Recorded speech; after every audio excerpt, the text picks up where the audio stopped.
Hello, everyone. We are going to start in about 1 or 2 minutes.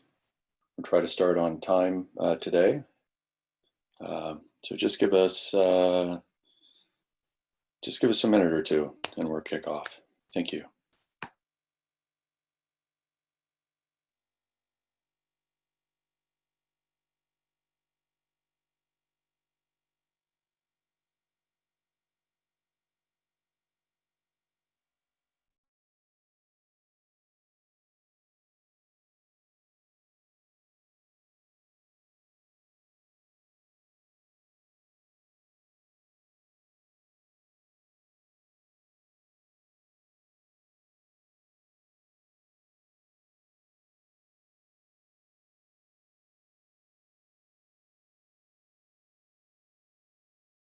Kick off, and thank you so much, everyone, for joining. We've got quite a bit to cover today, and if you're like me, you may want to make sure you get your work done before the SpaceX launch later today. So I'm Evan Powell. I'll be one of your panelists today, and I'm joined by Jeffrey, who is our CTO here at MayaData. Again, the agenda is pretty packed. We're going to go through a little bit on what the heck is container attached storage. About half of you, we think, have registered in the past for something to do with MayaData, so you probably already get what container attached storage is. But the other half, this may be really important for you. We're going to talk quickly about where did container attached storage come from and how would you benchmark a traditional system by comparison. But really, those are appetizers. The main course is about MayaStor and about what we see as a true breakthrough. It is alpha, but a true breakthrough in potential performance in this kind of approach, and frankly, in the storage in general, given today's technologies. So with that, let me dive in. Just a little bit of housekeeping as already posted on the chat. Feel free to ask questions. We intend to answer most of those, if not all of them, at the end, but we may just grab one as we're going through as well. So if you'd like to ask questions, please do any time whatsoever. Look, you can read more about MayaData at mayadata.io. Just know that we're an engineering-led team.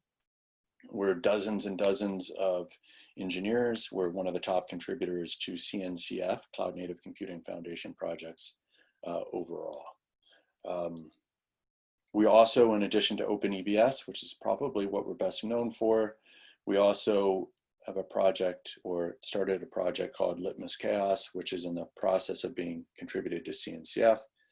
And time does fly. OpenEBS is about 3.5 years old.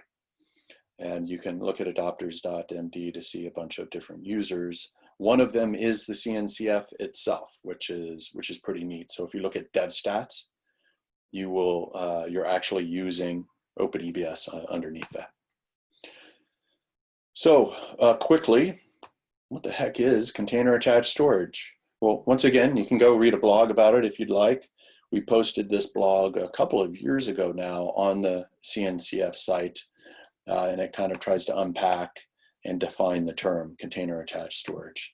But the short of it is what container attached storage does is it takes your loosely coupled environment, an example there drawn on screen for you, and it puts the data management and storage in that environment in the form of containers and microservices that themselves can be orchestrated by Kubernetes. So every workload, every team has its own data engine or storage system. And you can have different engines for different workloads. And this is really important, of course, because we're going to talk to you about a new engine. It turns out it's more than an engine, MayaStor here in a minute. But you may have Redis, which is not super performance sensitive, actually, ironically, wanting something like a particular engine that is not tuned for performance. And you may have others where you have higher performance requirements. So just going quickly through this so we can get to the main course, the goal is to deliver the benefits of Kubernetes itself, such as no lock-in, open source, and the ability to run consistently irrespective of your underlying environment. I'll just shout out yet another resource that you might be interested in is this set of interviews from Stephen Bauer at Bloomberg. He does a really good job, in my opinion, as a practitioner, talking about what is it like to run these stateful workloads in a loosely coupled way, and with a team that is, each small team, two-pizza team, is highly autonomous. So very thoughtful, and Bloomberg is a big customer of MayaData as well. So a question we often get asked is, can't I just attach my distributed loosely coupled environment to my $1 million traditional existing SAN, or the equivalent being run as a service for you by your favorite cloud vendor? And the answer is, of course you can. Jeffrey will get into, I believe, a little bit more about CSI in a few minutes. But it's important to recognize, at least in our opinion, that when we looked at this space a number of years ago and at the opportunities, we saw some fundamental trends that were happening totally beyond our control, to be clear, that were going to change the way that people would want to do data management. And one that is particularly important for today is we're talking not a 10x or 100x, 1,000x acceleration of the underlying storage media. So the world has really changed dramatically. And again, we'll unpack that as we get into MayaStor. The short of it is, if you simply connect via CSI, you will lose some of the benefits of moving to Kubernetes. And in fact, we see what is the #1 data engine in OpenEBS. It's actually local PV. It's a way to get to that underlying disk, and then OpenEBS makes that management more dynamic, the provisioning more dynamic, and improves the management by looking at which disks are available, which cloud volumes are available. So local PV, which is essentially users selecting none of the above, and direct attached storage is the most common pattern that we see out there today. So I'll just belabor the point slightly to say, have you ever really popped the hood on your traditional storage system? What's in that thing? What's it made out of? Well, of course, it was designed at a time when storage media was, again, a few orders of magnitude slower, and apps were not resilient. And it turns out, if you pop the hood on it, it looks like a pre-Kubernetes distributed or attempt at a distributed system. It'll be more of a monolith. It'll have databases for doing things like tracking where can I store stuff, metadata.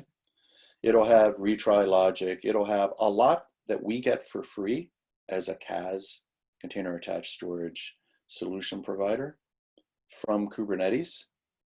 Your traditional storage system, or Amazon, Google, et cetera, they had to write their own. So it is a distributed system, but it's a set of logic and controls that predate Kubernetes. And then again, particularly important for this conversation about performance is if you look at the way that the actual storage is written down to, or the IO is written down to these storage systems, you see that effectively they're mixing the IO together. They're doing their best, but they're mixing it together.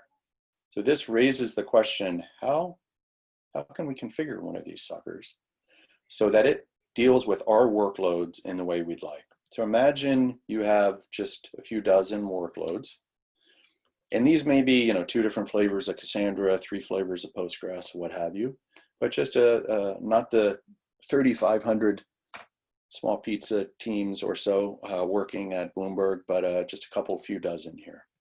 And each of these, and this is a dirty secret in storage, by the way. So I'm gonna reveal something as an old storage guy that many of us have known for decades, over a decade, not to date myself. But if you try to then configure your system, let's say with the top 10 settings, let's assume you only have 4 levels each. We don't have all day. We want to watch the SpaceX launch. Test runs take 10 minutes. Let's do 10 each. Can't just do 1.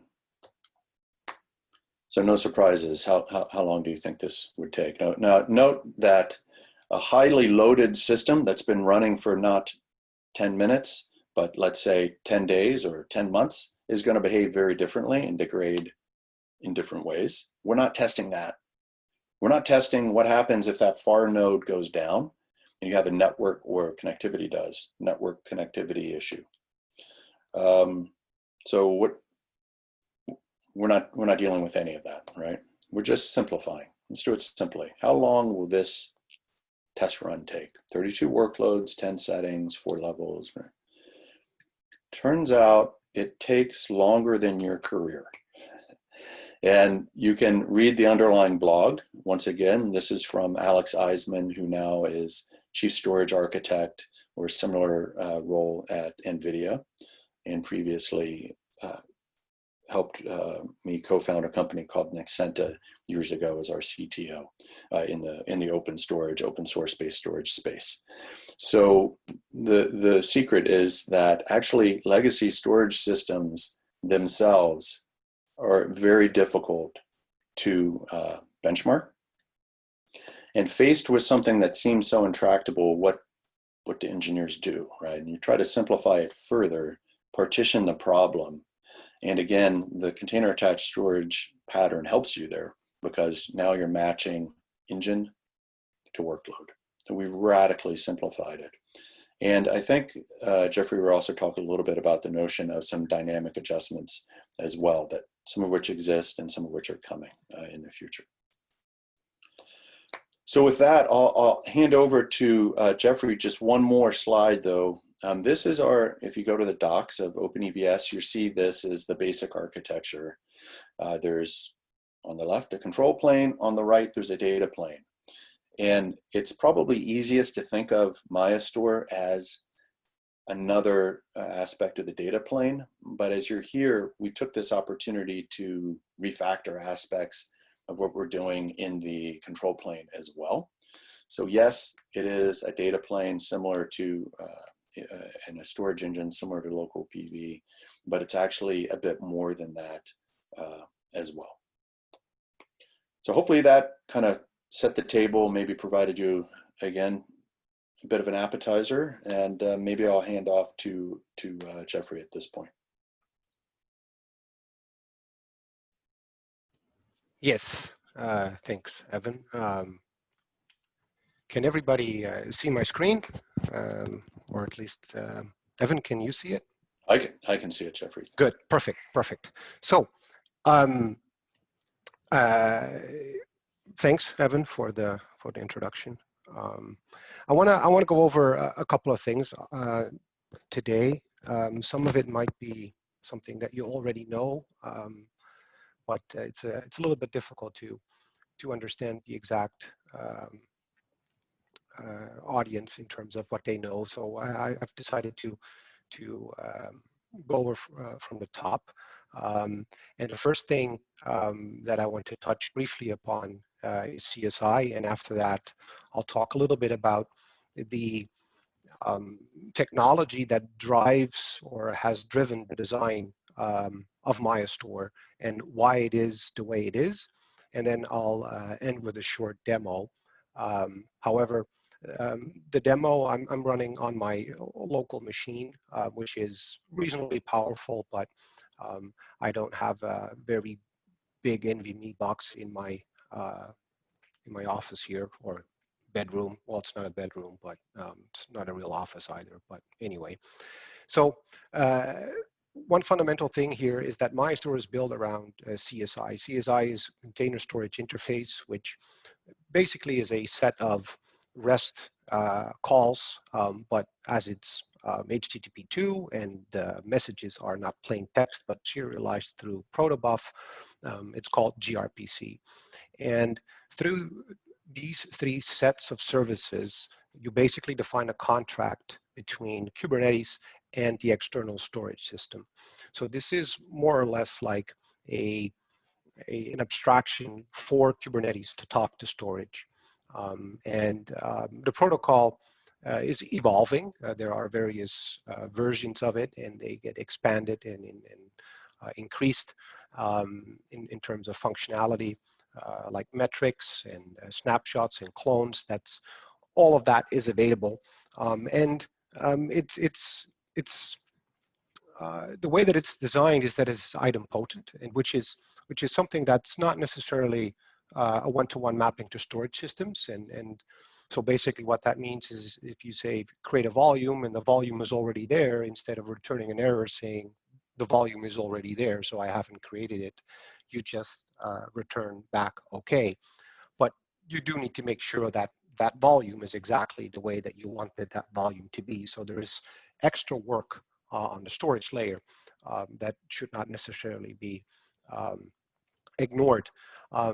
But other than that, where you implement it and how, it's not relevant. If you stick to the basic rules, it'll work just fine. And the other, I guess, nice thing is that you can have different plugins to different storage systems on different nodes, or on the same nodes for that matter. And so a lot of people might argue, so, well, you know, if that's all that it takes, then I'll just run a CSI plugin and I'm good.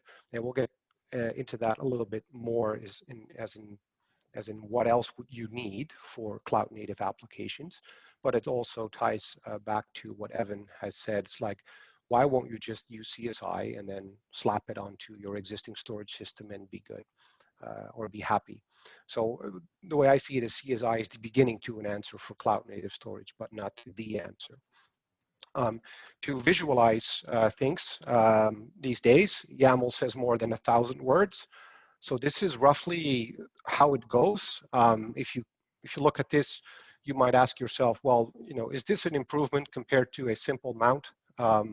Well, you know, the truth lies in the middle a little bit. Obviously, this is declarative, and the system will converge to this state, which was not necessarily possible with you know, traditional mount calls. But you know, under the hood, obviously, that does still take place.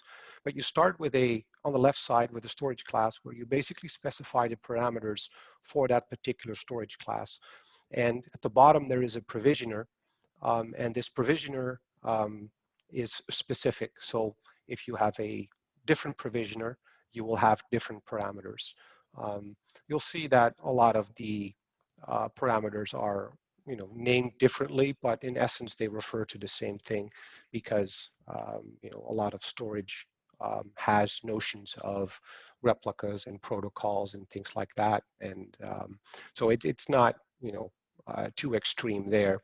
And then you have the volume claim, which basically says, okay, please create a volume for me with this size, and use the parameters of the storage class name, so that you don't have to define per PV what you exactly need, but you can just refer to a class. It's like a top level property setting, if you will. Then you have the pod, and in the pod you refer back to the persistent volume claim, and off you go. And so it really makes it like really simple, in particular if you consider that the nuances in terms of what protocol, what type of volume, what is the storage layout of the volume, is completely gone from a user perspective. And that is good on one hand, but bad on the other hand. So for example, what if this storage class would connect to a storage system that, without the user knowing, would replicate the data to, I don't know, the other side of the world through some synchronous mirroring, which is typically rather expensive. And so the good thing is like the user can just define what he wants. The bad thing is that the user doesn't see what's actually going on, which can have a negative impact on various things. To put it, you know, in more clear perspective, if you are running a Cassandra database, let's say, which is, you know, by design redundant and resilient to many failures, you don't want to put that on a storage system that does synchronous mirroring across 2 data centers, because that would just be a waste of space, literally. So To visualize it more in traditional sense, so you have two nodes, and on that node, Kubernetes has selected that this node will run the pod, and there is a order here. So first the PV gets created and then the pod, because otherwise things would not really work out. But for the for sake of clarity, they're here together. And the PV is later than the pod, but in reality it's a little bit different. So the first thing that happens, which CSI takes care of, is that the PV becomes available on the node. And at this level, if you will, it is like the more traditional protocol. So here you have, for example, NFS, iSCSI, or Fiber Channel, and things like that. And they are no different than what you're used to from a storage perspective, if you are used to it at all, right? By the way, but then the container specific thing comes along, and this is what they call mount propagation, and that's the device that got mounted. If it needs a file system, it will get formatted, and the properties of the file system will be applied the way that you specified them in the storage class. Otherwise, defaults will be applied. And then that mount point is moved into the pod, and the pod can access it and use it, and it is isolated from the other pods. Now, for whatever reason, let's assume that the pod gets moved, it crashes, whatever. What needs to happen is that the PV basically starts to move along with it. And so you have Kubernetes more or less taking care of the compute. And through CSI, Kubernetes also ensures that the data moves. Well, the data doesn't move, the connection of the data moves along with it. And in a traditional storage setup, this has some ramifications to begin with. First of all nodes should have access to the storage system. And this sounds obvious, but is not as obvious as you might think, because there is a reason why they call a SAN, and the word network is tied into it, because typically these networks are separated. So it's not necessarily the case that all nodes can just reach the storage, to sort of speak. So that's also a thing to consider. But besides the nitty-gritty details, you could say, well, all done, stateful workloads, problem solved in the cloud, in my data center. But as Evan already mentioned, and I also briefly touched upon yet, is that sometimes the developer needs to configure specific features or settings for a particular workload. The obvious ones are number of replicas in the snapshots, etc. But there can be more than that. And we'll go into a little bit more of the advanced technology that's it's knocking at our door, which makes that even more apparent. But you can imagine that sometimes you don't want to pay the price for replication, or you simply don't need replication because your application will be able to do that, and all you want is a snapshot, for example. So you really want to have the developer stay in control, whereas with the CSI model that we just showed before, whatever the storage system gives you, that's what you get. There is no way for you to say, well, now I want a volume without mirroring, and then I want a volume with mirroring.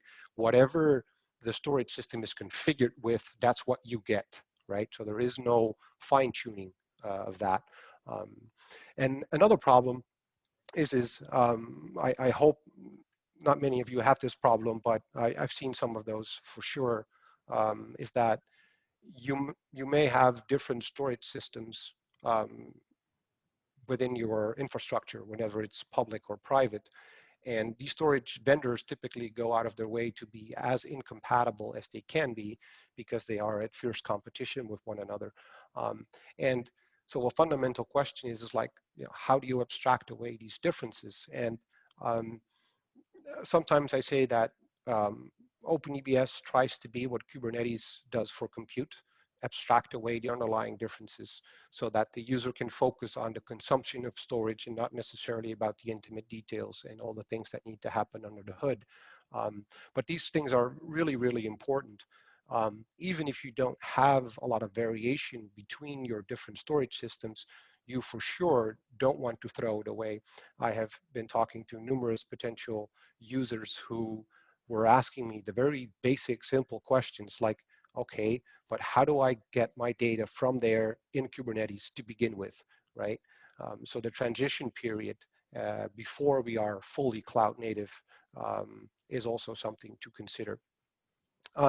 Another aspect of the centralized storage model, and this goes probably without saying, but data gravity is the concept of storage has the tendency to pull applications towards it, and the more storage you use, the more the applications are basically held hostage by that storage system, and that, you know, Evan already mentioned that, is that it basically eradicates all the hard work that you've done to obtain the loosely coupled systems.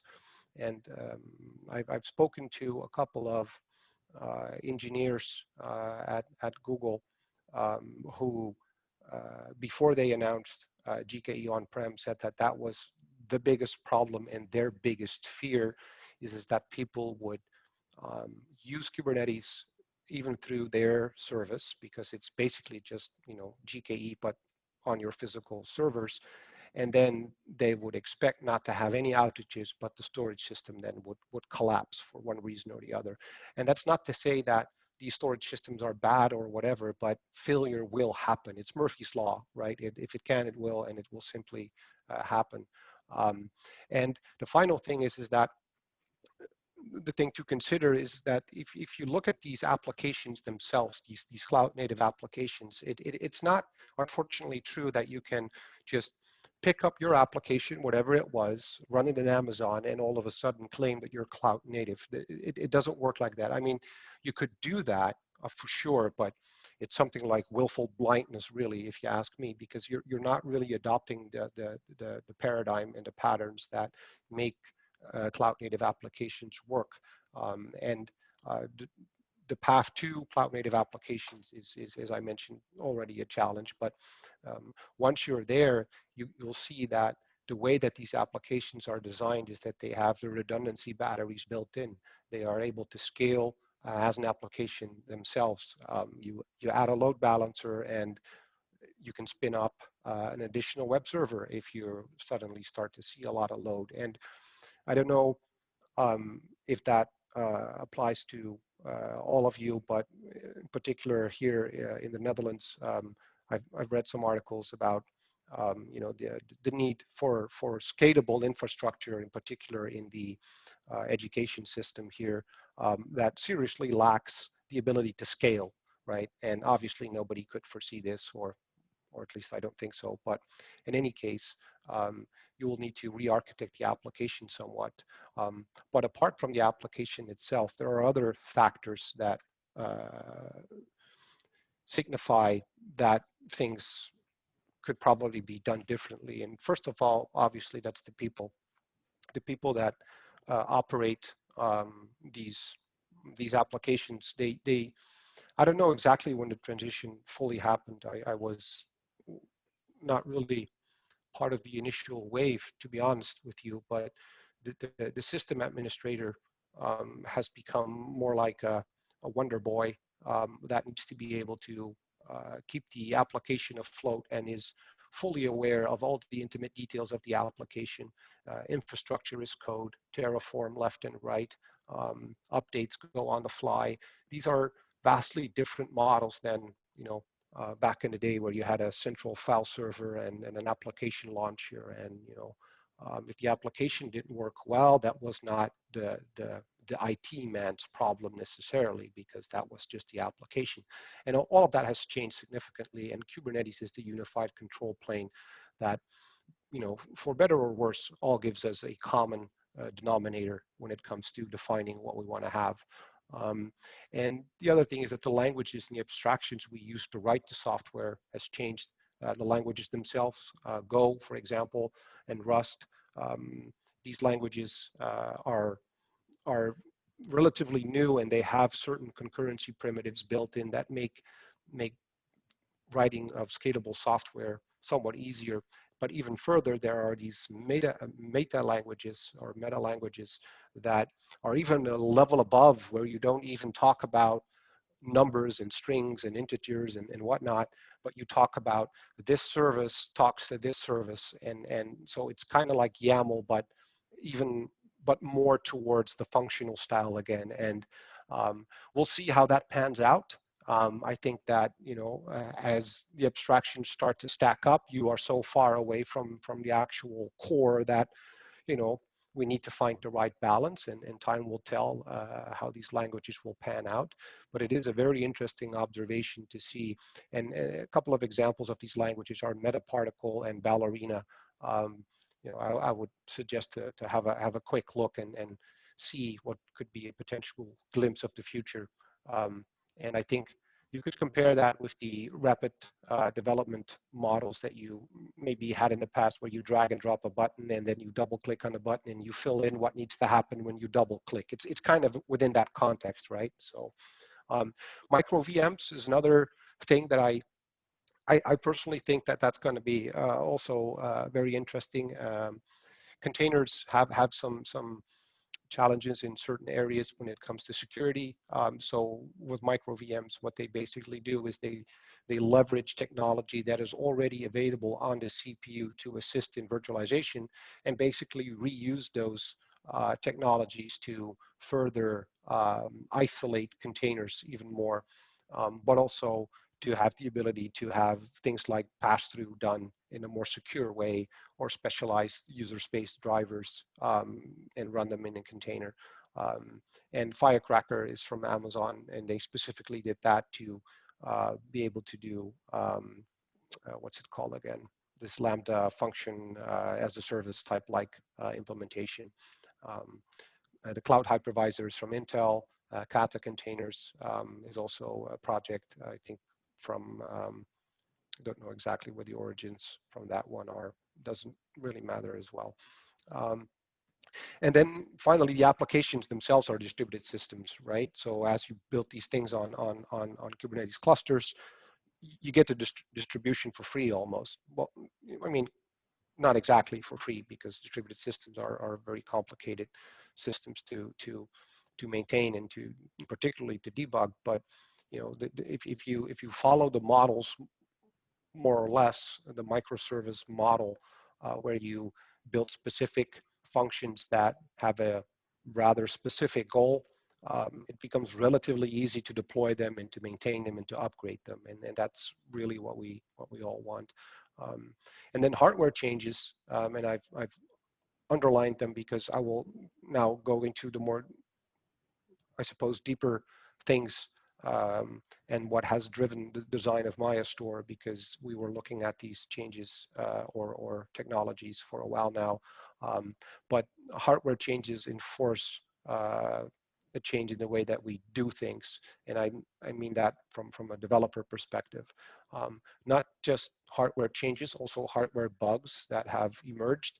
I think you've all read about them, and I actually have a slide that shows you that the impact of these changes are rather significant, and what you can do with these changes, or what you can do to mitigate that, or what has been done to mitigate that as well, through two examples. But first, let's talk a little bit about the hardware trends that are improvements. I think that's fair to say. So you can see that the green bar shows that the frequency mostly is flat since 2005 roughly, but the number of transistors has gone up, and that reflects into the number of logical cores that are on the system. And so we couldn't go up in terms of frequency, so we went wide in terms of number of cores. But if you grab your application from 2000, let's say, and you run that application on a CPU of 2020, it is not the case that you will see a significant performance improvement, because your application needs to be written such that it can handle the concurrency. It needs to be aware of the fact that there are multiple cores, and it needs to be able to utilize these cores. And that's one of the fundamental drivers and one of the fundamental changes in hardware that we've seen today, is the way that that we scale has changed, and the way that we can benefit from the enhancements on the hardware has changed. And at the top there is a server. It's a super micro server. It's actually a 2-in-1, if I'm not mistaken. And this machine has 96 cores, if I'm not mistaken, and had 1 terabyte of NVMe flash. And I don't know the exact number of the NVMe flash in terms of IOPS, but I'm pretty sure it's relatively high. And if you just think about the sheer power that this machine has, it is unbelievable. And this is just a 1U system, and I've seen some people on the call that even have bigger boxes than this. So, so how does this NVMe and CPU things correlate? And that's where NVMe as a protocol comes into play, because in order to benefit from the high CPUs and the low latency solid state media, what needed to happen is that the protocol fundamentally had to change. And so, for example, if you have a normal disk, that disk has 1 queue, and within that queue you can submit, depends a little bit on which type of device exactly, but 32 or 64 commands, right? So 1 queue, 64 commands.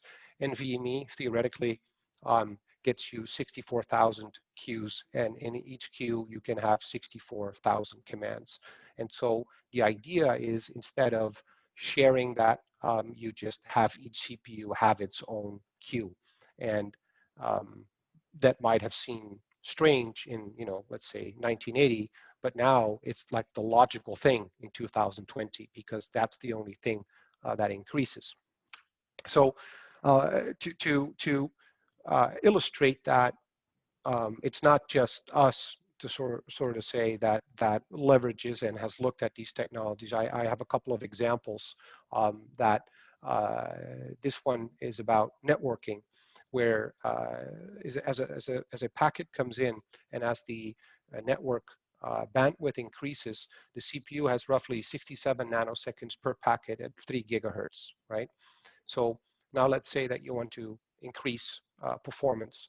Well, the most common solution there would be is to spread the work across multiple cores, right?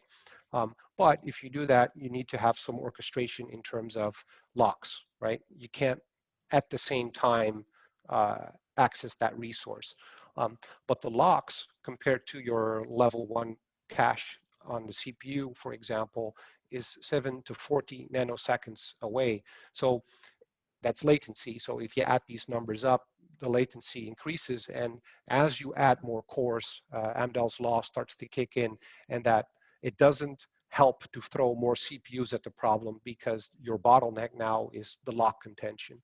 And the way to get around that seems to be to use lockless queues, which sounds obvious, but if you have lockless queues, that has a significant impact on the architecture of the overall software.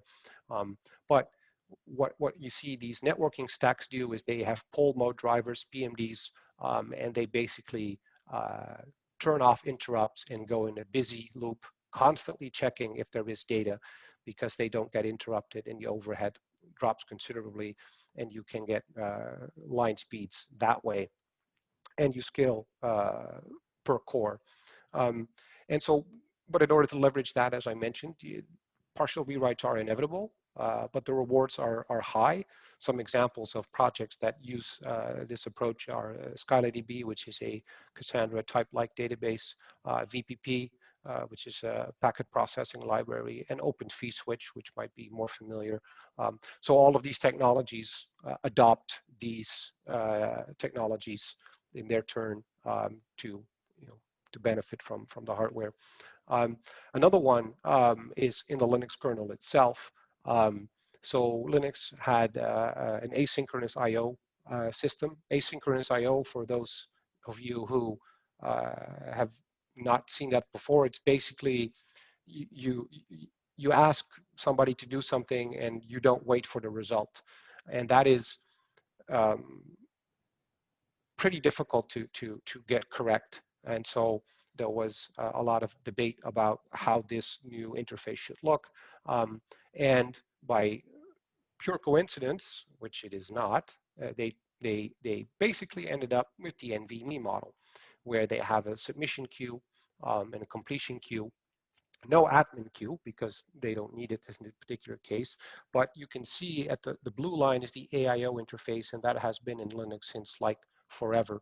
And you can see that at 400,000 IOPS, it's flat, and you can even see go down as you add more queue depth because the latency increases with a higher queue depth. And then this new IOU ring interface comes in, and it basically doubles the performance. And then when they go poll mode driver, although in the kernel, aka you dedicate a CPU to just complete IOs, this new system is capable of reaching, I don't know exactly what the number is, but close to 1.6 million IOPS, right? So the hardware here is the same. The thing that has changed is the software, right? And that goes back to the beginning. It's like the architecture of your application needs to change somewhat in order to truly benefit from cloud native models and paradigms. Hardware bugs. This is a slide that I put in here, or a diagram, I should say, that I put in here. This is work from Brendan Gregg, and he is very good at highlighting performance and visualizing performance issues. And he did some work on one of the vulnerabilities found in CPUs. And basically what this diagram shows is that if you have, let's say, 1 to 5 system calls, which is effectively you're asking the kernel to do some work for you, like write something to the network or write something to the disk. But there are other system calls, but anyway, the impact is non-existent, really. But if you start to do a lot of system calls, which a lot of your Kubernetes nodes will do, like really a lot, even when they're idle, by the way, you'll see a significant performance loss around 400%. So these issues that we've seen recently in the hardware world, they really impact your application like significantly. And there are several ways to mitigate this, and one is to change the software, and obviously that happens in the kernel, but you can also make use of huge pages, which MayaStor also does. But to be fair, we were already using those huge pages before those issues came to light. And just an interesting side note, Amazon just recently sent a patch to the Linux kernel community to invalidate the level 1 cache at each context switch. So this 400% will go up even more in the future. And it is questionable who pays for that, if you ask me. So NVMe. Why is NVMe itself all that important? Because we see that the U-ring people, or Jens Axbu, or I'm not sure if I pronounced his name right, but he's the author of that IO U-ring stuff. It's like, why that model to begin with? And there are several reasons. So the NVMe protocol, it is a protocol that it exports solid state. It has nothing to do with the protocol itself, really, but it finds its origin in the HPC world. And it basically is a protocol that dictates how you move data between the CPU and the PCI bus. But on the right side, you see the application, the block layer, SCSI, SAS, SCSI device. And with NVMe, it goes app block layer and straight into the device. So less is more, and you can even and MayaStor can do this as well, but I don't think that is something that you guys would be interested in immediately, but you can even do a complete kernel bypass. And so if you're writing a database, let's say, you would probably want to bypass the kernel altogether and not even use the initiators that the kernel provides. And if you extend NVMe over a fabric, for example, TCP, RDMA, fiber channel, then all of a sudden you talk about NVMe over fabrics. And so when people say NVMe over fabrics, usually I think by default they would refer to RDMA, but TCP has been added to that as well. And that provides significant performance improvement compared to iSCSI, just by the sheer fact that the protocol is a lot thinner. There are 9 codes that you need to implement in, anybody who's done some SCSI programming knows that that's like a huge change compared to the SCSI spec. And the SCSI protocol has been with us for a long time. And if you, again, look at these hardware changes that we've seen, it just doesn't fit the bill anymore. So that's why NVMe is important. And so how does that tie into MayaStor? So first of all, it's 100% user space. And that is not just because of the avoidance of system calls, for example, but more about the fact that Ubuntu on GKE is not the Ubuntu on Amazon. And that can be important because if you were to depend on certain kernel functionality, you might see issues when you move from cloud to cloud or from box to box, right? You don't have to move from cloud to cloud. You can also have variances in kernel capabilities within the same cluster in your own data center. In fact, I think that's pretty common, to be honest. So if you stay in user space, you bypass all that model. So we use this pole mode driver model. I'll show you in a bit how that looks a little bit. And there are basically 3 major components when we talk about MayaStor. So there is the Nexus. The Nexus the Nexus here is attributed to the IT Nexus in the SCSI world that has a specific meaning. But the Nexus is basically a virtual NVMe controller that gets constructed within software for each PVC that you create. And the Nexus has an input and it has an output. For the input protocol, you can choose which type of protocol you want through the storage classes. At the output, let's say, you can do iSCSI, NVMe, and local, but the iSCSI work was there mostly for us to get us going because by default, we simply use NVMe over fabrics or local. So that's effectively file. So the other fundamental component is the persistence layer, if you will. So let's say you have a box like I showed you before, and you want to share some of that storage to some other node.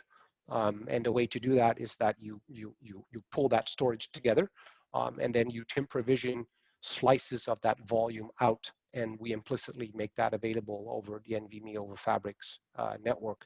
And the reason why this is important is that as you decompose your microservices and your applications, let's say, so does the size of the data, right? So the sum of it is still, I don't know, let's say a terabyte, but the individual microservices have a subset of that terabyte. So you'll see that the data set starts to, the data sets become smaller, and which is kind of interesting to see because usually it's about storage always need to have more petabytes, right? But and at the sum, it's obviously still the same, but it's far more granular. And there's a control plane, which we call MOAC, and that basically schedules the workload based on real-time data. Real-time data in the sense that during a provision request, we get information from the nodes in terms of how much storage is available and things like that. And based on that, we make a decision on where we put the workload. And as I mentioned, it's also API driven. So if you happen to be in the situation where you are writing a database, probably not likely, but if you are, you could consider getting using the MayaStor API directly within your application to simply connect to an NVMe over Fabric's target and have your database write to that and bypassing the kernel. So the next is in a picture here, just to make it a little bit more clear, I hope at least, is that a PV, as I said, is associated with the Nexus, and then the Nexus can write to multiple things. And here in this example, it writes to the box one. This is a reference to Silicon Valley, the comedy show. If you haven't seen it, probably a very nice COVID series to watch. And it basically can do to the box one and the box two, so different vendors here, and a local disk. And once we're done with what we roughly think that we want to do with this, you can use this in various ways. One of the models is you transition into the cloud. So your data is on the box one, let's say, and you want to move to a Kubernetes node, well, you can just attach to that iSCSI volume or NVMe target or fiber channel, whatever it is, and then you start to rebuild, or I think the more cloud speak here to use is hydrate a replica in the cloud, and then you can cut off the box one, for example, right? So it gives you the tools, to so to speak, to also move towards the cloud, or at least I hope that it will become a very good tool for people to use in the future. So then really quick, how this polling works. So if you go to our repo, we'll have the URL in the end. There's a reactor.rs where this all is written out in code with comments. So if you want to have a look, but effectively what we do is per core, we start up what you see here, except for the gRPC service. So only core 0, or I shouldn't say 0, the master core, the first core, will have a listener for incoming gRPC connections. And the other ones simply do what the others, or what is shown here, which effectively is it constantly looks for new data on the network through this poll mode driver, and that's why the light blue lines indicate that it's looping. And then we have a reactor that responds to messages. So as the proto part receives a new connection, it puts a message in the reactor that gets picked up by other subsystems to do something, right? For example, open the device and things like that. And so the communication is handled lockless because the reactor, the messages that you write in the reactor are written in this ring buffer that I mentioned before, and that is common in NVMe as well. And then obviously the device itself, we talked about that. And then, as I mentioned, the gRPC service, and that's for management tasks for the most part, because cloud native is talking gRPC. So with that, I'll switch to my terminal. So I hope that all works out. I hope that you all can see the screen here. I can see it, Jeffrey. Is it? Can you read it too, Evan? Is it okay in size? Yeah, my eyesight's not the best, but I can see it. Yeah, your LS, Okay. a clean screen. Yep. Okay, so I hope that everybody can see it, and if not, on our Slack channel, feel free to ping me, and we can go over it that way as well at a later stage. So we have I have a 3-node cluster here, which is running here locally. And so what we're going to do is I'm going to, first of all, deploy MayaStor. And once that's, oh no, sorry, let me go back. First, I'm going to deploy MOAC, which is our control plane. And once the control plane has been deployed, I'm going to deploy MayaStor. Once that's done, we'll deploy a pool. Once that's done, well, we'll create a replicas, and then we'll do a workload on it. So one of the first things which is that needs to happen is, in order to have MayaStor nestle itself, if you will, on a particular node, what you need to do is you need to label the node.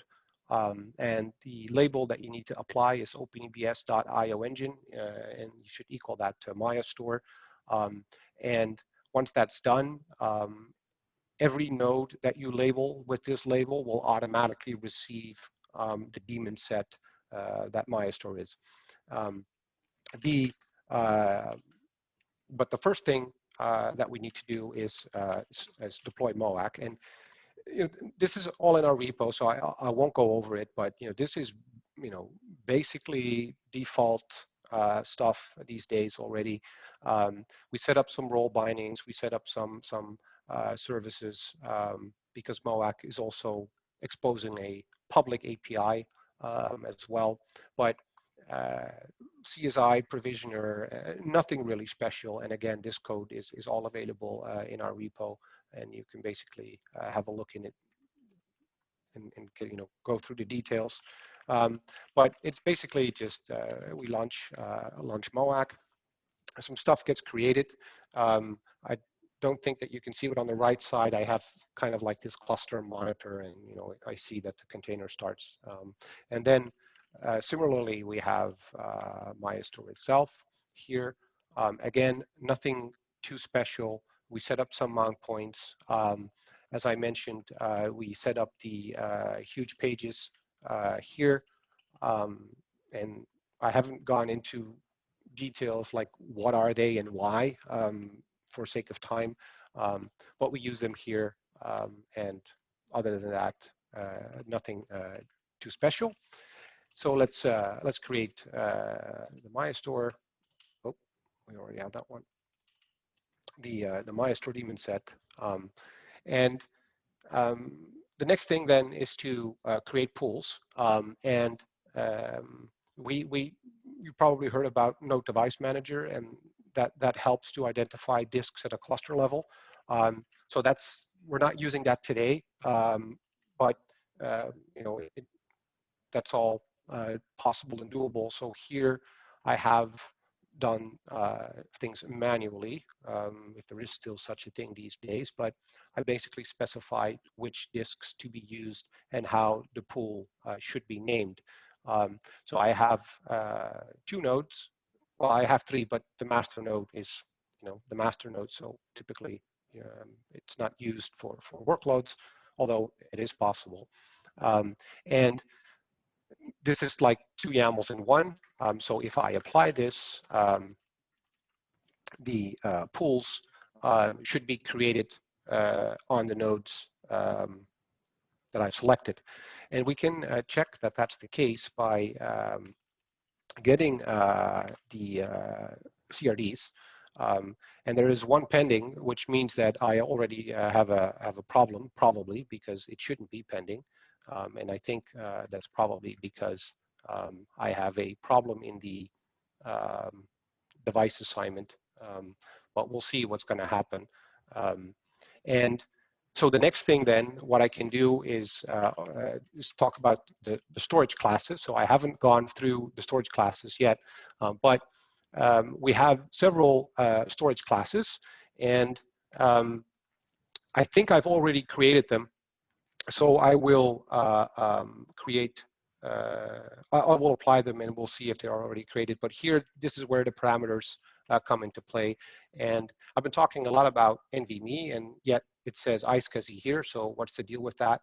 The reason that we've done iSCSI is because we were very well aware of the fact that for NVMe, in order to use NVMe, you need to have a specific kernel version, and a lot of people simply don't have it yet. So we also did the iSCSI work. So like I said, I think I already applied this. Oh no, I did not. Okay, so that's a good thing. So let's see if that pool is created. I'm afraid it's not. Let's see why not.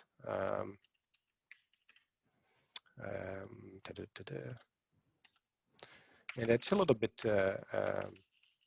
sad because this morning it all worked fine. But that's how it goes with demos, I suppose. Yeah. Okay, anyways, that doesn't matter. We can still continue. So the next thing is that we need to create a persistent volume claim. And here we need to refer to the MayaStor storage classes that we created. And so I said that we were going to do 2 replicas, but as one pool is not coming up for reasons I don't want to get into right now because I simply don't know, I'll just make that 1 replica for now, and then hope that my nightmares are over and that the PVC will get created. So let's see what happens and see if that's creating. So that's done now. We have created a volume on the MayaStor volume, the MayaStor pool. Now, unfortunately, like I said, we can't do the replication stuff, but I'll send it out later because it usually just works. But you know, demo systems, and I've been using it for a couple of days already. The final thing that we need to do now, at least, is to start a workload, and for that I have a FIO YAML, and kind of like a trick, or maybe it's not a real trick, but I basically grab a FIO container and then I just let the container sleep. And that's because then I can show you the real-time output of the container itself. So let's see, create this container, and it's pulling it and then creating it, and once it's created, we can run this script. Let me just run it. And what this script will do is it will lay out a 8 GB file. So that will take some time, and then it will just write the data to that volume. Now, what is unfortunate now, obviously, is that we can't see the replication, but other than that, everything is the same. And while it's laying out that file, let me quickly have a look. If I think I forgot to clean something up, and I'm double creating something that it doesn't like.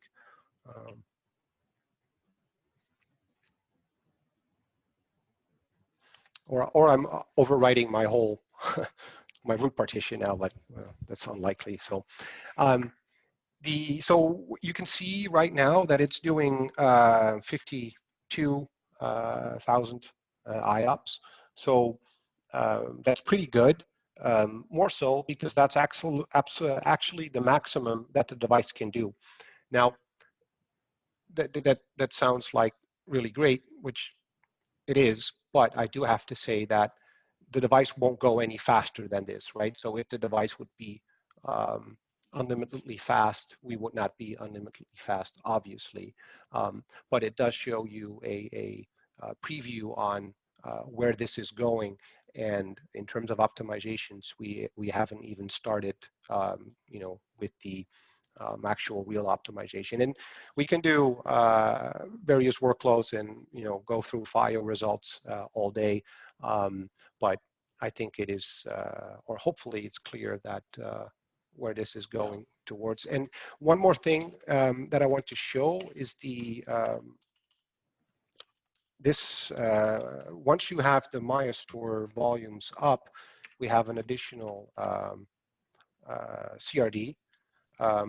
And the CRD describes the topology of the nexus. So the nexus has this front end, which you can see is, which we call the device path, and it has one child, which should be 2, but for some reason the pool doesn't come up. And I can do one more check if it's, I don't think so.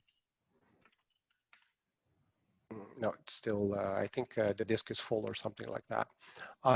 So with that, let me go back to here and hand it over back to Evan, because that concludes the demo for today. So Evan, if you want to take over the controls. Sure. Thanks, Jeffrey. Yeah, hopefully this was quite interesting to folks. What I should have said at the beginning, and I'll just reiterate right now, is that we are an open source company. We are looking for your feedback, your input, your contributions, and you can contribute to an open source project, as I'm sure you know, in a variety of ways, right? That can include bug reports or issues or some of the questions. And I do want to, I know we've run late, but I do want to get to the questions that have been asked. Anything on roadmap you want to highlight in 10 seconds or less? Quickly, Jeffrey. Yeah, well, not so rebuild is something that we've been working on and hope to get out very soon. And the other thing, as I mentioned, is that the front end for NVMe, such that you can connect to the Nexus using NVMe, which will require your kernel to support NVMe. We also hope to release that soon, and that's basically under the focal point in terms of my attention when it comes to the development. Yeah. In for other things, I'm always interested to hear people's opinion. For those that don't know, OpenEBS releases, actually MayaData releases at least monthly, but we have monthly cadences. So you're seeing, whether it's the Litmus project, OpenEBS itself, or other open source that we contribute to, it's at least monthly, but there is a monthly release. So it's a fast cadence, I would say. Just quickly, I won't reiterate everything that Jeffrey just said, but we do think it's transformative. We do think it's the quote unquote world's best, at least container attached storage engine. And why that is important is, again, it's radically decentralized. It's getting, we believe it will continue to get near theoretical max performance. And it fits into how people actually are running stateful workloads on Kubernetes, in part because of the world of these workloads that have a lot of the resilience and so forth built in, but also because of the governance structures, which is to say 2 pizza teams. And so you're going to see more and more of these latency sensitive workloads, ML and other type workloads. We're in a lot of commerce systems and analysis systems already using local PV, but there's a lot of interest for MayaStor to have that level of performance of local PV plus true mobility and resilience and the other things that Jeffrey talked about. So with that, maybe we go back to Q&A. Jeffrey, I know we're running late, but might be interesting for folks. I'm trying to pull up the questions, but do you see them, Jeffrey? No.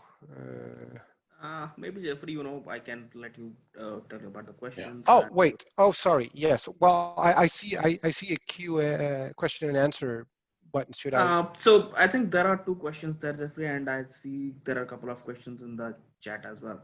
So maybe what I can do is I can tell you the questions and announce that. Yeah, that's good. This is actually the last slide. Sorry. I should have flipped to this, Nisanta, just to say, look, do go to the GitHub if you'd like. Try it out. There is a quick start guide there. You will, in the next month, be able to try it out, see visualization, do some initial management via OpenEBS Director as well, which, by the way, is about to have its own new name, and you can get that for free, and we're in the midst of open sourcing this as well. So it's a management construct that it really is used a lot to do like quick POCs, but then also in production by especially some of the larger users. So yeah, call to action would be take a look, try it out, MayaStor out, but also try out OpenEBS Director. It's the easiest way to get going with Kubernetes as your data plane. But with that, Nisanta, yeah, please, questions. Yeah, thanks, Evan. So the first question is from Albert. Would you consider micro VMs as a new type of container, or is it more like a unikernel VM? Well, so I think that it depends a little bit, because what you run in the micro VM is really not mandated necessarily, so you can run any kernel in that. So a unikernel could work, but the focus of, or let me say, the boundary where I'm concerned about, or not concerned, or where I need to concern my about in terms of development work is the VirtIO layer. So you can, communication between virtual machines happens also through a protocol, which is VirtIO. And to no surprise, you can guess how that looks, right? There is a submission queue and there is a completion queue, which is shared between the two VMs, and that's how you communicate. So in order for us to provide storage to a micro VM, whatever it is running, right? If we talk the VirtIO protocol, we can exchange data blocks with it. And so I can't really, predict what will be exactly running in it, but several variations have come to light. OSV is one thing that I particularly like as personally, but for the majority of cases, I think it will be Linux still. Okay. So the next question is from Richard Delling. How important is NVMe off compared to iSCSI? Oh wow! So yeah, that's that's a very good question, Mr. Elling. So how important is it? Well, from a end user perspective, it's not all that important in the sense of, there is a device and you write to it and, off you go. Once you start to need a certain performance envelope, and the and I'm talking like big numbers here. So from an individual perspective, it might not even never be interesting to say, but as you start to increase the performance, you will have to move towards a different protocol like NVMe in order to get to these high speeds. You cannot get to a so there are NVMe devices that you can buy today, right, that do more than 500,000 IOPS a piece. Now imagine you have 12 of those in a single box, right? So that's 6 million IOPS. If you want to get those IOPS out, you can't get them out with the SCSI protocol because it adds too much overhead to the software stack. And so you have to switch that. So from the end user still wouldn't necessarily care, but in order to get the performance out, the abstractions have to be in place such that the user doesn't have to care, but at the lower layers, the right technology is used, and that's exactly what we try to do with OpenEBS. We abstract away the storage differences for the end user. So I kind of hope that answers your question, Richard. Yeah. So the next question is from Tony. Can OpenEBS storage span multiple gates clusters? If so, how do pods reattach to storage when an application moves from one cluster to another? Right. So so at this layer, there is this. So it's a complicated question, really, and not necessarily because of, the distributed nature is complex, but you can achieve this distribution at various layers. And but one of the things so the short of it, the answer is no, but one of the things that I've been looking into is like, well, maybe not everybody needs, 500,000 IOPS per PVC. So what can we do, for example, to have the Nexus grab a small piece of NVMe, or perhaps share it with multiple PVCs or in a storage class, and then write the data, buffer it in the NVMe devices, which will give you high speed, and then write it out to, for example, an S3 object store. So what that gives you then would be the capacity price for an S3 object with the speed, roughly speaking, of NVMe. And that would be implemented at the layer underneath the Nexus, let's say. So from a CSI perspective, nothing changes, right? Your workload crashes, starts back up somewhere else. It starts back up. The PVC gets moved there, but Jeffrey, thinking about it, yeah. Yeah, I mean, fair to say Tony, today that would be typically an async, or would be an async replication job using core, OpenEBS, and we're contributors to Valero and to Rustic, and so if you're an OpenEBS director user, or you can do it via via these projects and the plugins, you can replicate over to multiple clusters, and then you see certain amount of operator work being done to enable like rolling upgrades across where you're blowing clusters away and so forth. So it is a pattern we see, but it's really added on to OpenEBS today via some async backup capabilities. Fair to say, Jeffrey? Yeah. Yeah. So another question from Tony is, can KIDS manage IO bandwidth for applications or only CPU memory allocation? I think the question is, can we manage bandwidth allocations? No. Right? Can Kubernetes is Yeah. Is it a resource that you can set? I didn't believe it was, but Jeffrey. Well, Kubernetes has, so the Linux kernel has the ability to set, let's say, an upper bound on the number of IOs that you can do and things alike through this interface called C groups. And the problem there is that that's really complicated so badly actually that they started to start over and call it C groups v2. And so there are some things in there that would allow you from a kernel perspective to say, hey machine, I have this disk and I want to create containers, and each container can do a certain amount of IO to that disk. So that exists, but when you have more like a storage perspective, what you ideally want to be able to do is through the storage class specify that this is the maximum number of IOPS that this PVC should have, and we don't have that exposed, but MayaStor has the ability to enforce this quality of service to the extent where it makes sense in the software layer. Okay. So one question from Pankaj is, what are the GA timelines for MayaStor? Well, that's a good question too. I can give you a timeline, Jeffrey. Yeah. Yeah. So when I'm not doing webinars, I'm working on it. So but in all seriousness, I think it is what I suspect, if things start to go reasonably okay, that we should be able to have something that would be perhaps not GA yet, but somewhere at the end of the year. And that may sound like a long time still, which it perhaps is, but at the same time, these are relatively new technologies, and there are various things that need to be considered. For example, the NVMe support in the kernels that we need to have a close look at.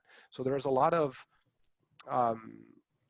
compatibility that we need to validate more than anything else before I would be comfortable and say, well, yeah, you can run your production workload on it, because there isn't much that will surprise me.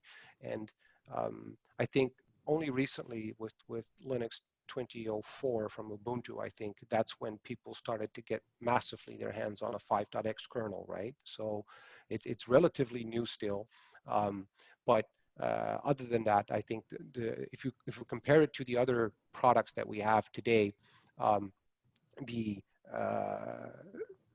gap right now that we have with the others is rebuild, and we're working hard on that. And I think that should be somewhere available anytime soon, because I've been reviewing the code. So yeah, so that's not a concrete answer, but yeah.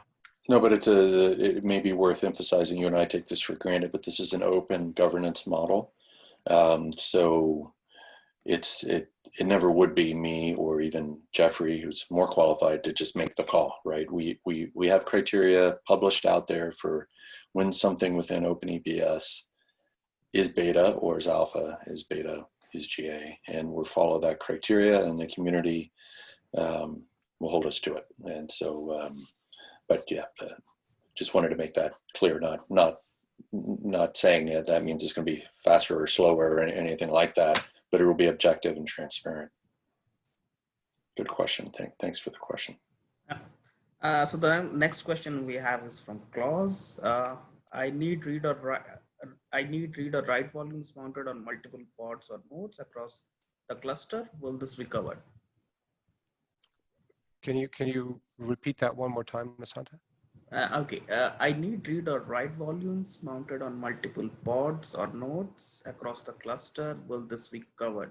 I don't know in which context this question. Oh, I think he meant, will it be covered in our discussion? But yeah, you need read and write mounted on multiple clusters. Right. So right. Yeah. Yeah. So it's an interesting discussion, because with a lot of people I talk to it's like, I need read write many, or I need this or I need that from a PVC point of view, and but the more often than not, that's not really what they need. What that usually is something that they think they need in order to get something done, which is obviously, you know, the most important. But most of the time, what people are looking for is a way to access a storage resource at the same time from multiple locations.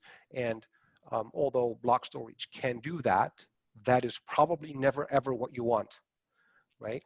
So what you need on top of that is something that has support for being able to have, let's say, objects in there. So something akin to an object store that allows you to access you know, multiple objects at the same time from different locations.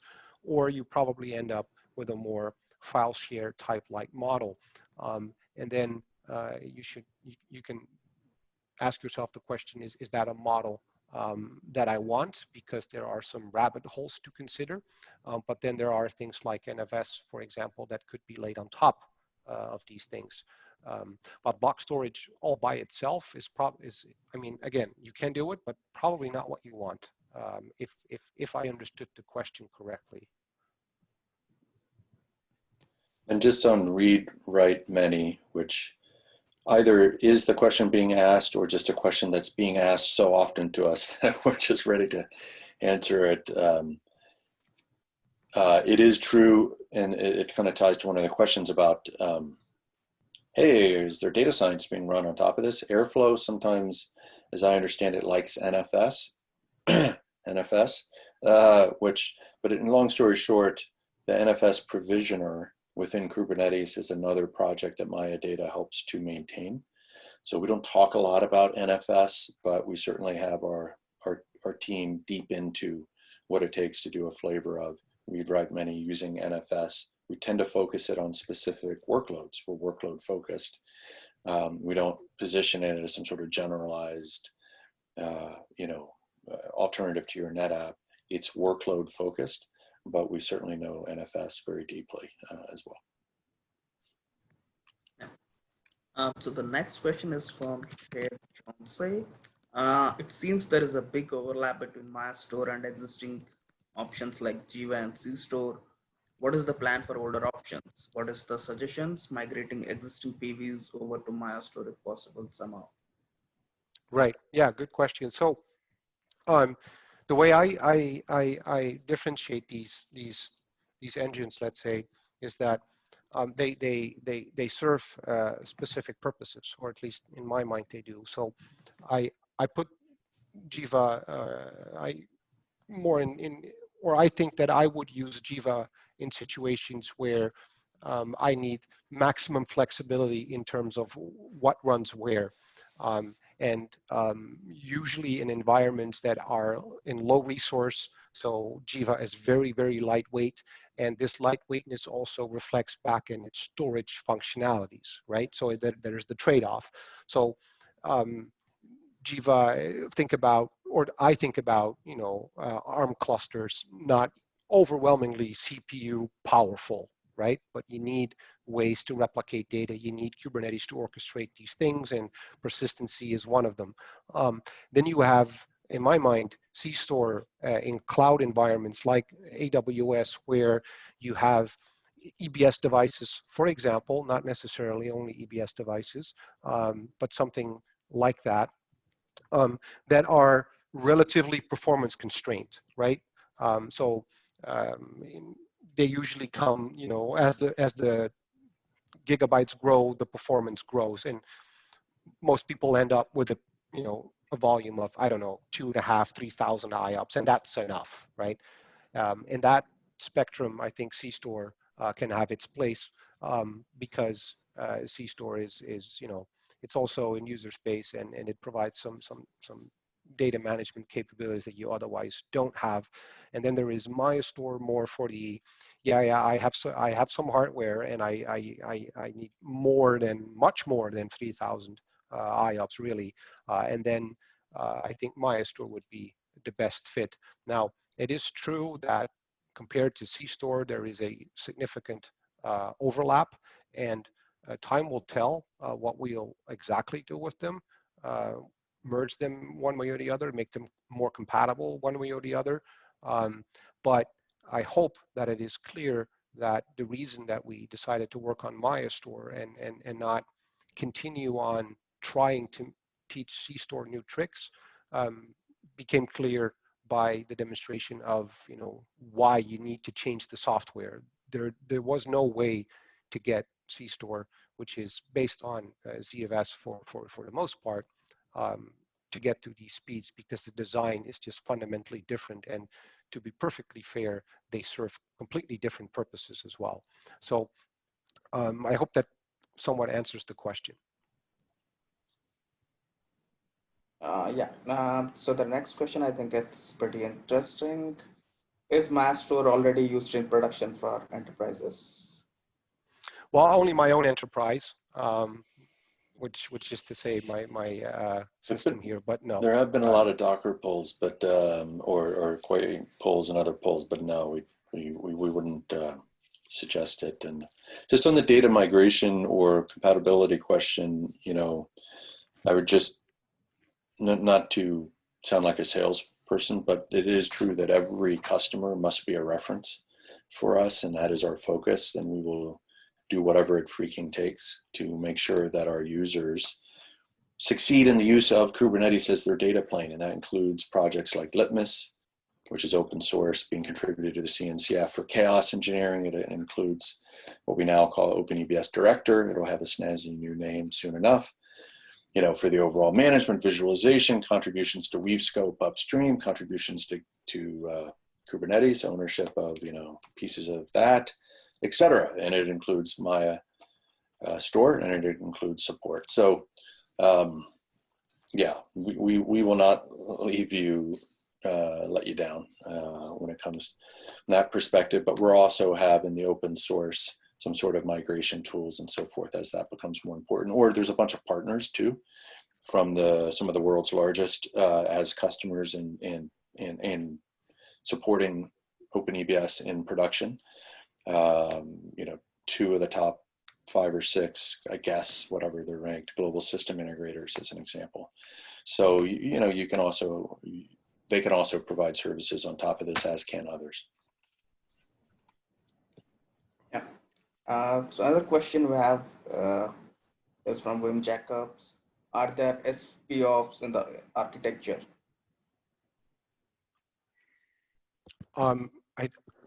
I didn't catch that, sorry. Are there SPOps in the architecture? Oh, single point of failures in the architecture.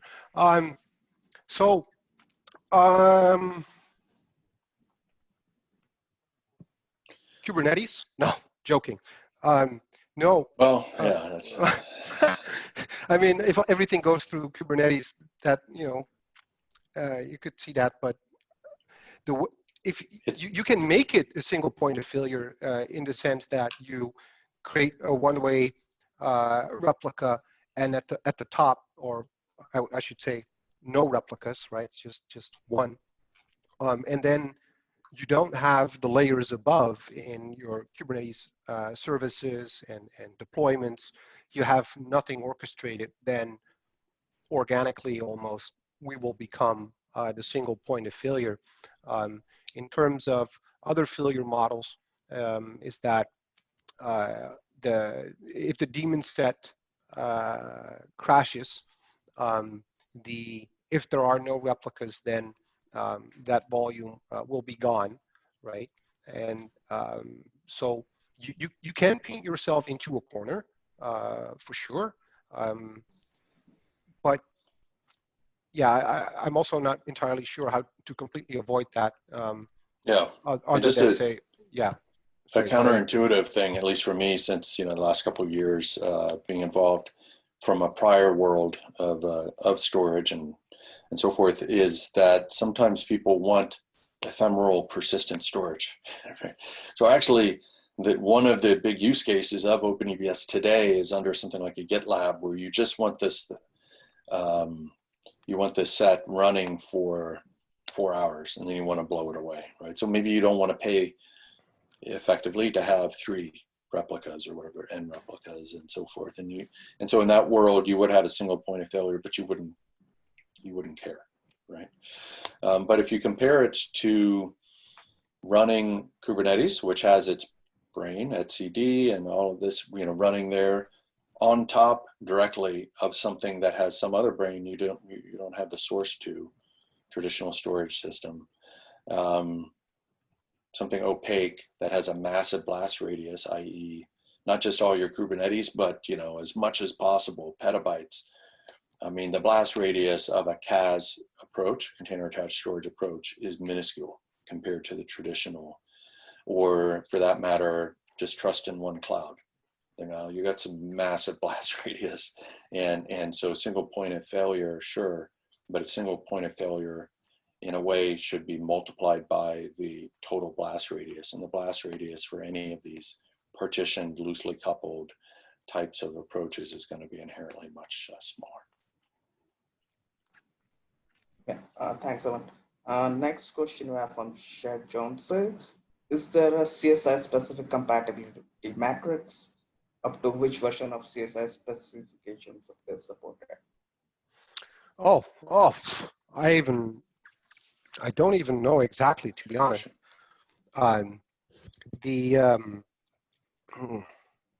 No, I won't.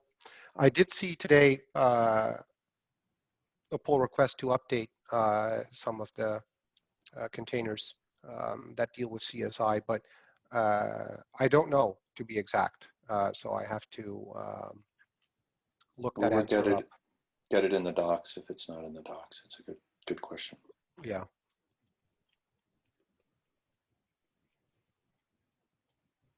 Another question we have is from Ahab. Wanted to ask, since storage nodes are connected via ASCII protocol, do we have to tunnel via VPN at latency? How MayaStor handles security? Right. So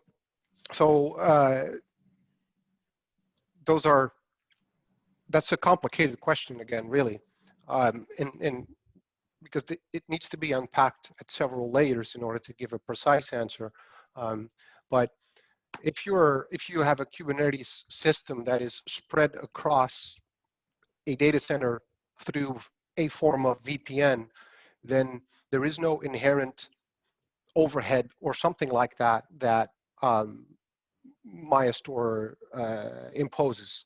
It's like it's a layer underneath it, let's say. So at least if I understand the question correctly, there's not much that we care about from that aspect, other than you might want to optimize the scheduler and for sure your labels such that as you create PVCs that replicas end up in the right data center.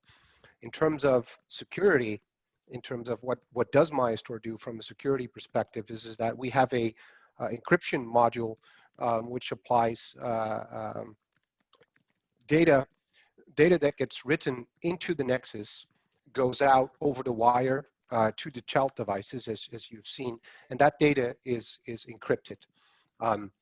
And the way that we've encrypted it is such that if you were to have a replica and you mount that replica, you could not read the data, but you can still read it encrypted such that you can make your backups and all that stuff. But the data is only readable in a sensible way, let's say, if you provide the key, the encryption key. A lot of the NVMe hardware out there, and particularly in the enterprise market, will have hardware accelerated encryption, but we also do it in software. But a lot of these devices will provide encryption functionality as well. So it is a matter of making sure that you know where the encryption takes place, because encrypting it twice for sure would not really benefit. Well, maybe, but it's probably not what you want. So we provide that. The biggest problem, and I haven't really tackled it yet, to be honest, but it's like, okay, so what do you do with the key, right? Where do you put it?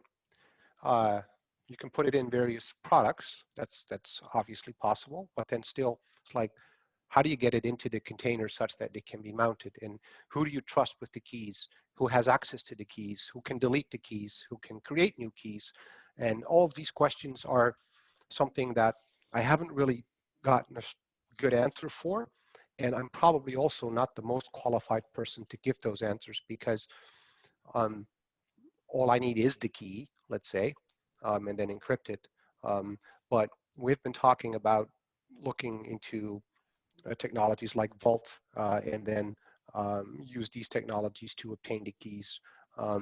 But it is a very, very complicated question, because as you move the keys over the network, you need to make sure that the keys are never transferred in plain text. How do you ensure that that doesn't happen? Well, that's another complicated question. So you see what I mean? So it's a very, very complicated question, and I don't want to pretend that, oh yeah, we can do encryption, you're good. Yes, we can do encryption, but probably the sheer fact of encrypting and decrypting it, that's probably the easiest bit, I'd almost say. The key management and stuff, and is probably more difficult. But it's a great question, in part because if you think of the benefit of an abstraction layer, if you want to call it that here, well, you wouldn't necessarily have to go through, let's say, Amazon's encrypt decrypt cycle and then move the data somehow, you better re-encrypt it across to another spot and then de-encrypt it, re-encrypt. You see what I mean, right? So there are inherent challenges to key management that we are not a key management solution provider, and certainly these large integrators have a lot of ideas there, but just inherently, this kind of approach could provide an additional level of safety, if you will, or at least independence from your underlying system vendor or cloud vendor. Thanks, Evan. Thanks, Jeffrey. Next question we have is from Pankaj. How MayaStor RF1 equal to 1 compares with local PV in terms of performance? Oh, that's a very good question. So it depends a little bit on how you use it. As I mentioned, that you can also write into a MayaStor volume, for lack of a better word, directly from your application almost. And if you do that, then we can even outperform local PV.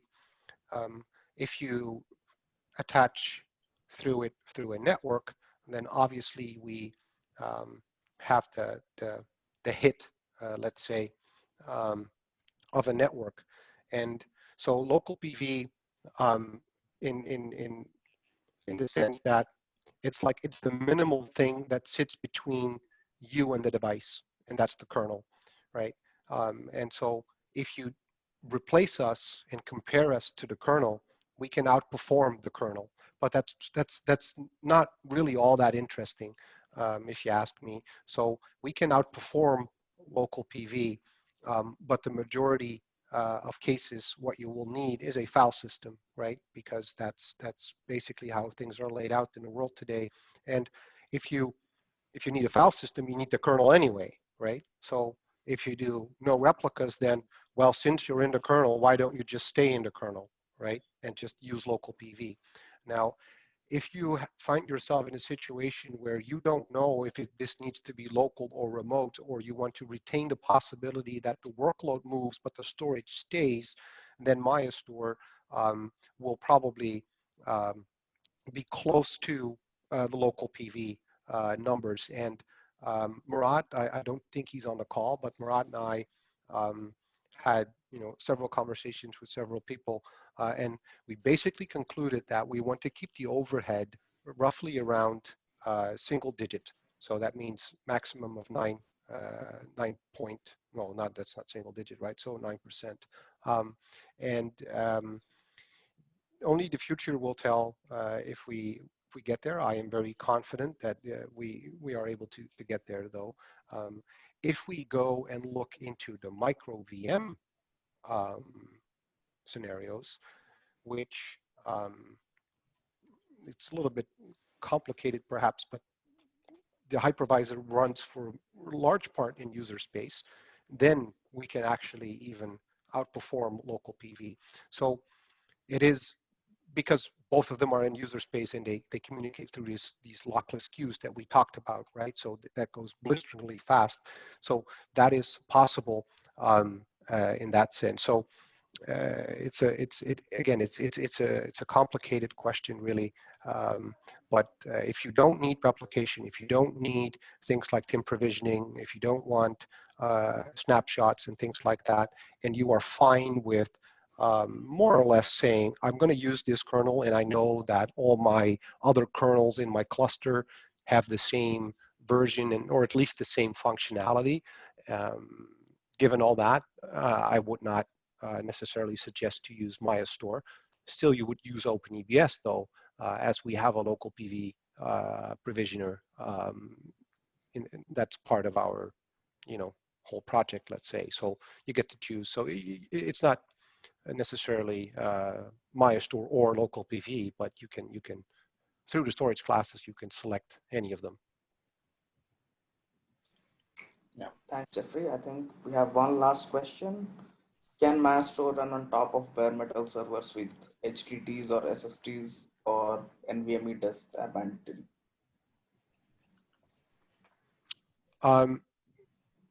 Sorry, one more time. Okay. Can MayaStor run on top of bare metal servers with HDDs or SSDs, or NVMe disks are mandatory? Okay, right. So no, they're not mandatory. You can run MayaStor. I hate to say this, but you can even use files. So we do our best to hide that capability, because I don't think it's a good idea for various reasons. But all that we care about really is something that we can address in blocks, and you can even address a file in blocks. You can use MayaStor with NVMe replicated functionality and with a nexus that is it gets access through NVMe, but at the end of the day, it writes to a USB stick. That's no problem, other than the fact that the USB stick is probably not very reliable, but you get the point, right? It is certainly not mandatory, no. We could have done the whole talk probably on storage virtualization, enabled by Kubernetes, right? Yeah. and MayaStor itself. So some of what Jeffrey is saying here in terms of the ability to mix and match underlying targets has been sought in the traditional storage world for decades. And there are some proprietary systems that get you there or very close. But it's a huge, massive challenge. And here it's just like a checkbox item. Oh yeah, MayaStor does that. But it's a great question. Thanks for asking that. Heterogeneity is a fact of life, and MayaStor embraces it. I think that's all what we have with respect to questions. So, Evan, you can take it from here. Okay, well, thank you. Now that SpaceX launch is even closer, we did go a little bit longer than expected, but this was really exciting for me. And obviously I'm hugely bullish about MayaStor, but also this level of participation. I want to just say thank you to everybody who asked a question, or maybe who has a question that they're going to think of as soon as they disconnect, and they're going to ping us on Slack or some other way. Very, very helpful. I am at ePal 101 on Slack and also on Twitter. Feel free to ping me. You'll also see us on Slack. Me and Jeffrey are easy to find, and you'll see a team there that is active and working all the time. So thanks very much. Jeffrey, closing words. Well, give it a shot and let me know what you think, and any contribution is welcome in whatever form. So and I hope that we can release the NVMe part soon, and then we can benchmark some real NVMe systems, and then hopefully we'll see a factor times 10 when it comes to the IOPS that I showed you today, because that is in that space still like really, really small. So yes. And thank you, Nisanta, as always, but couldn't do this obviously, and all the community building and the work you do with all of us is hugely helpful. So thank you, Nisanta, for keeping us organized. Yeah, thanks everybody. Bye guys, thank you, bye-bye.